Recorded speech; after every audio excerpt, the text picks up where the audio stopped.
আমাদের কাছে হিন্দু অনেক মহাপুরুষ রয়েছেন, ভারতবর্ষে সব থেকে নাম করেছেন সারা বিশ্বের কাছে হিন্দুত্ব প্রচার করে, তার নাম স্বামী বিবেকানন্দ।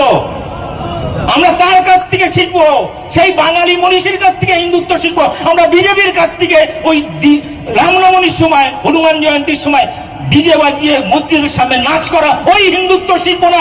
ওই হিন্দুত্ব বিবেকানন্দ শেখায়নি, ওই হিন্দুত্ব রামকৃষ্ণ শেখায়নি।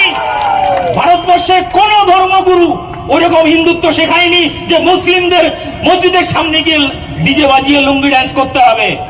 কোন ধর্মগুরু শেখায়নি ভারতবর্ষে। আমরা ওই হিন্দুত্ব মানি না, ওটা বিজেপি আরএসএস এর রাজনীতি, ওটা হিন্দুত্ব নয়। হিন্দুত্ব স্বামী বিবেকানন্দ, রামকৃষ্ণ দেব, এরা হিন্দুত্ব শিখিয়েছে আমাদের। ফলে এই যে রাজনীতি করার জন্য যে হিন্দুত্বকে প্রমোট করা হচ্ছে, এটা ঘৃণা, বিদ্বেষ, দাঙ্গা লাগানোর হিন্দুত্ব এদের, এটা হিন্দুত্ব নয়। এটাকে হিন্দুত্বর নামে কলঙ্কিত করছে হিন্দু ধর্মকে এরা। আর সত্যি সত্যি আমি চাই হিন্দুরা জাগুক, আর যেদিনকে হিন্দুরা জাগবে সেদিনকে শুভেন্দু অধিকারী কেন, অমিত শাহ ওই গতিতে থাকতে পারবে না, নরেন্দ্র মোদীও থাকতে পারবে না। আমি চাই হিন্দুরা জাগুক, এবং হিন্দুরা জাগুক যাতে প্রতিটি বিভিন্ন